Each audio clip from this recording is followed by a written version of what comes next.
Look around you, the phone in your hand, the clothes you're wearing, the food on your plate.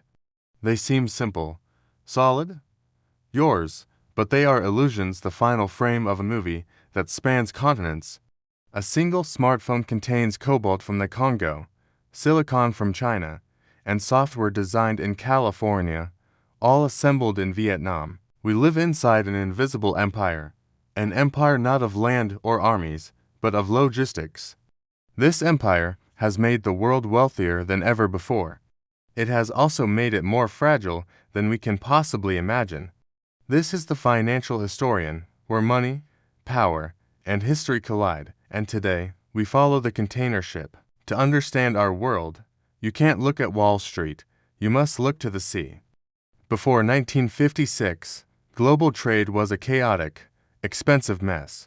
Goods were loaded piece, by hand. A ship could spend more time in port than at sea. Then, a trucker from North Carolina named Malcolm McLean had an idea so simple it was revolutionary.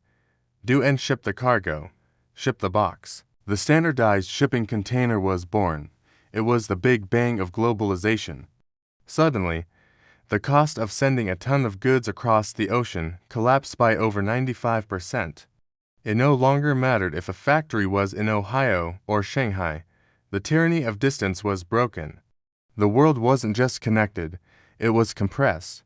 McLean's box gave birth to a new philosophy: just in time. Why waste money storing parts in a warehouse when you can have them arrive the very day they were needed?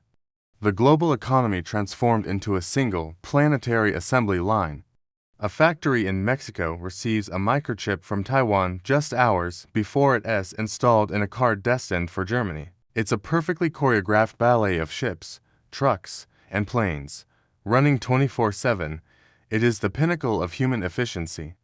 But here's the paradox. In our quest to eliminate waste, we eliminated something else: resilience. The system is designed for flow, not for failure. When one link breaks, the entire chain shatters. We saw it in 2021, when a single ship, the Ever Given, got stuck in the Suez Canal, holding up an estimated $10 billion of trade per day.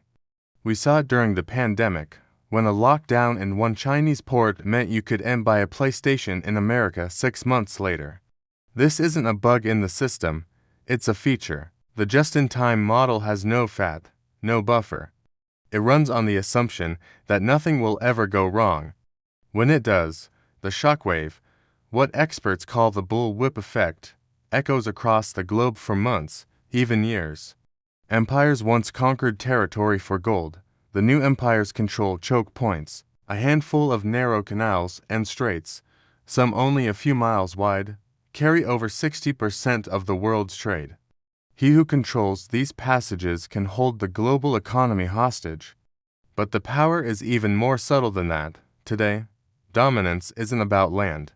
It's about controlling a single, irreplaceable link in the chain. China doesn't need to invade Taiwan. It seeks to control the world's most advanced semiconductors made there. It processes almost 90% of the world's rare earth minerals, the lifeblood of every phone, magnet, and electric car. The battlefield is no longer a physical place. It's a position on the global supply chain, and this efficiency has a hidden cost, a cost not printed on the price tag. It's paid by underpaid workers thousands of miles away, by the environment choked by the fuel of 90,000 cargo ships, and by our own communities as local manufacturing is outsourced for cheaper alternatives. The global supply chain doesn't just move products, it moves wealth. It concentrates profits in the hands of the few corporations that mastered the system, while distributing the risks and costs among the many, and the planet itself. The low prices we enjoy are a subsidy, paid for by someone, somewhere else. So, who really controls what you buy? The answer is as complex as the system itself.